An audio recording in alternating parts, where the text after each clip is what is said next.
Hey you guys, welcome back to my channel. It's your girl Kira the doll. Hope all is well. Today is going to be another story time video. Today's story time is going to be about my experience going to hair school and at one of the biggest hair schools known, which is Paul Mitchell School in North Carolina. I'm not really sure if I should say the exact location because I'm gonna kind of be dragging the school a little bit, but let's get into it. So my experience at Paul Mitchell was if I could rate it, maybe like a 6 out of 10. The beginning, it was really good. Made a lot of friends. I loved my class that I was in. It was like, you know, whoever you started with, you guys kind of just created a bond, and you guys were, you know, all kind of rooting for each other to get to the end and graduate. You know, we were kind of like, I don't know what to really call it, but you know, we were all just kind of close. Everybody that I started with. Even though we might have all finished at different times, we all had like an understanding, like, you know, we're gonna all push each other and be there for each other, support each other, give each other advice if we need it, help each other in any way we need it, because of what I'm going to explain in the video just goes to show the reason why we were so supportive of one another and, like, you know, helping each other in any way that we could. Because if anybody understood our pain, it was one another. When I first started going, you know, everything was cool, but then COVID hit. So when COVID hit, we had to transition to doing everything online, which wasn't really too bad considering the fact that when you first start hair school, it's all book work, mainly book work, but at the same time, it's mainly book work, but you still do have that, you know, actual physical work in person that we didn't get to experience in the beginning. So, you know, we had Zoom calls, stuff like that. We still had our mannequins. We still were supposed to be doing stuff on them, but it just didn't hit the same, you know? It didn't hit the same. So that part wasn't too the best for me because I'm not gonna lie, I don't really learn the best through like the online thing because you can just fake it and you can just, you know, do what you got to do to get your assignments in. So it's not really like you have to learn if that's not really your intention. If your intention is just to pass, then you can pass, but not learn anything. So yeah. What made my experience so rocky, it wasn't even the fact that we had to do the online thing. And we were able to come back in school a few months later. So we weren't even online that long. We were online, I want to say March to like May. I can't fully remember, but we were online for a few months. So then when we came back in person, sis, why did they throw us on the clinic floor as soon as we came back in person? Why would they throw us on the clinic floor? Knowing that we were rookies, knowing that this is the baby class and all of this, they threw us on the clinic floor. On top of barely learning shit. Once we actually got there in person, we were thrown on the clinic floor.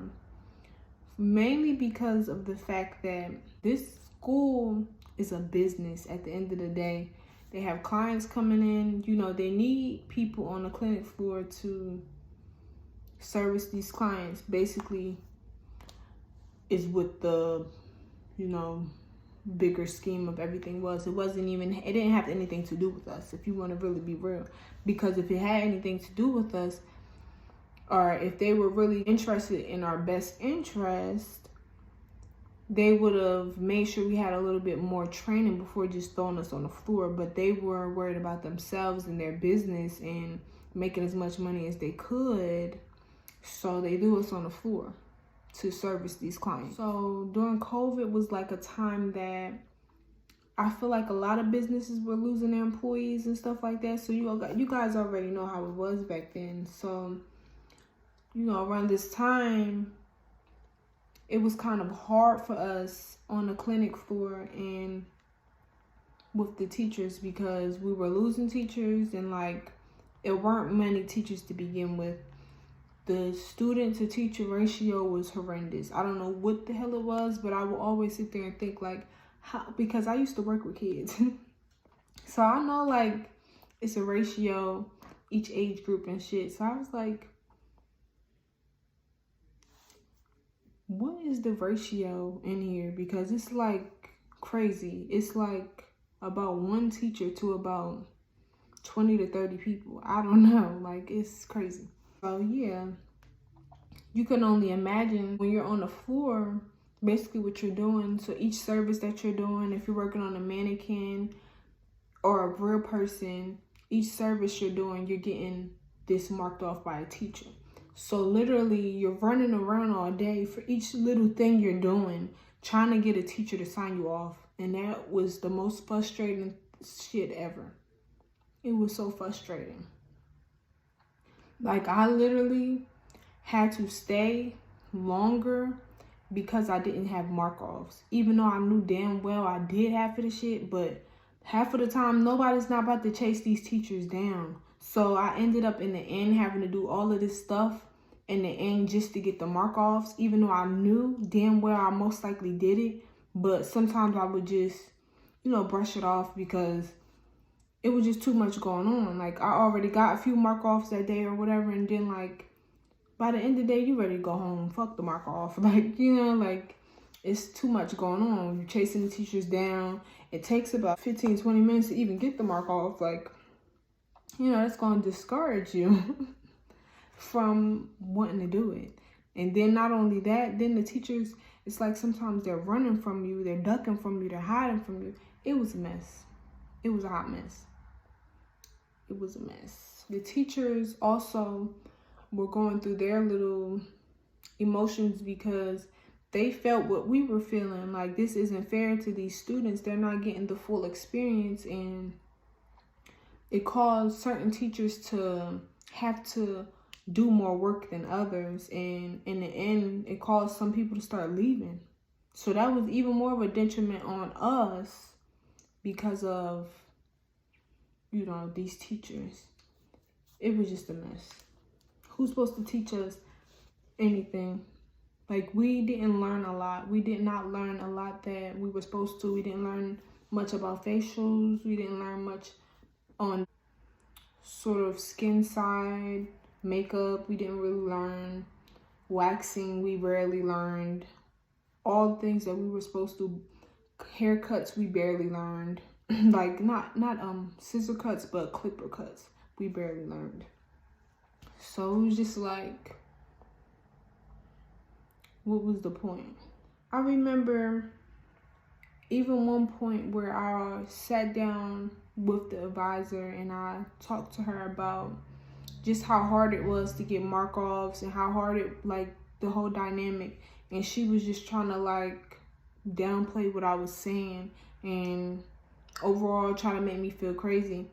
And I remember even all of the students would always talk about just how wrong it was and like how they felt like we shouldn't have to pay the same amount that, you know, regular classes would have to pay because we didn't get the same type of education as they got because of COVID. But yes, we still paid the same amount. Overall, we missed out on a lot of the experience. We missed out on a lot of just different things that would have been vital to us as hairstylists. Overall, do I think the experience was worth it? I personally don't really think I feel as though the experience was worth it because you can honestly, if you do hair, you can just put yourself out there. Like, it doesn't take spending all of this money to go to hair school, get started in doing hair. Just start, because at the end of the day, most of the time you don't even need a license. They say that you do need a license if you're, you know, taking money for services, but we know plenty of people who braid and stuff like that and don't have no license. So if you're one of them people and you're not working with chemicals or nothing too crazy and you like to do hair, just do it. Like, nobody can't stop you from doing hair. Also, what we learned a lot in hair school, when asking lots of times for advice on how to do different things, sometimes the teachers would just say experience is going to teach you. So it's just like, girl, just do your thing. Like, you don't need them. Like, it's good to have that experience and just that knowledge, but if you're not too much of a technical person who wants to understand how things work, just, you know, do you. I met a lot of people. I made a lot of friends there. It was great. Like, it showed me that, you know, people with good hearts still exist. All of that type of stuff. Like, it really was a good experience. It wasn't just, you know, I was able to make friends of all different races, stuff like that. It was a really good experience, especially being in North Carolina. You know, this is a state where, you know, it's a little bit more prejudice, but they are, well, the people that I met and befriended in hair school, they were really sweet. So that was a great thing about that. So overall, Paul Mitchell, I would say keep your money, especially if you want to learn about like natural hair or black hair. I'm gonna just say it, black hair. And honestly, a lot of the services we learned are old as shit. Like, nobody's getting them hairstyles. So it's just like, it really was a waste of time. Like, nobody's getting, the main thing I really learned to do in hair school was I've been knew how to do a blowout, but like how to get your blowout silky. Like, that's the main thing I learned how to do in hair school. Other than that, I can't tell you anything I learned that I already didn't know how to do. Like, I really can't tell you. Let me think.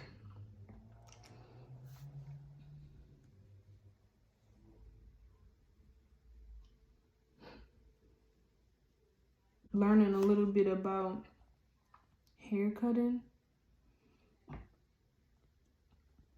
Like, perfecting my scissor cuts, but we did not learn much. We didn't even learn much about dyeing hair. Like, we learned about dyeing hair, but we didn't learn, like I said, we didn't learn the things in depth as much as we should have. And Paul Mitchell is known for their color program. So the fact that we barely was really able to experiment with color and like really understand color theory and just like canceling out of colors or how to get from this color to that color, stuff like that, it's crazy. We learned a very little bit. And it's like a lot of the times, even the teachers was like trying to make us be quiet about what we didn't know and stuff. Like, so that they wouldn't get in trouble. It was just like the teachers wanted to be friends with us more than wanting to be our teachers and wanting to give us an education. But neither here nor there. It's just how the world is nowadays. Like, everything, it's not about the substance, but it's about just the superficiality and, you know, the surface. And that's what it was in hair school. It was just like, we're pretending that we know all of this stuff that we don't know. Just because, like, no, I'm not that type of person. If I don't know, I'm going to speak up and I'm going to say I don't know. Especially if I'm in hair school and you're a teacher and you're getting paid to teach me. Like, I'm going to ask you as many questions as I can. That's just me. And that's why some of the teachers love me. Certain teachers did love me, but like I said, they were overwhelmed because everybody wasn't living up to their part. The only thing you really get out of hair school is the license. Well, the education for the license. But mind you, I almost forgot to mention this part. I had to take my state board exam over 3 times because when I was in hair school, we literally just learned about state board the last week we were there. Like, literally. I had to go back 3 times. I got it on the 3rd time. Spend money over and over 3 times to go do not the written test, but go do the actual physical test with the mannequin and stuff. Keep buying supplies, all of that. Yes, I had to do that over and over 3 times because this school did not prepare me. But a job that I had helped prepare me for it. The school did not really do their part at all. You know, save your money. But thank you guys for tuning in. Had to learn about my own makeup on my own. Had to learn. It's coming off a little bit on the side, but had to learn about my wing. That's what I meant. But yeah, been practicing, but it's just crazy. I really expected to get way more out of my hair school experience. I did, but it is what it is. I'm glad where I'm at now. That's why I'm saying, if you do hair, just put yourself out there. Find yourself a salon. Find you somewhere who isn't gonna ask you for a license or something. Like, just find somewhere or do what you gotta do. Put yourself out there. Tell your friends you do hair. Tell your family you do hair. You know, put yourself out there. So just start doing it. Anyways, thank you guys for watching. I appreciate it. Paul Mitchell graduate. Not proud of it. But yeah, thank you guys for tuning in. See you guys next time. Stay blessed. Bye.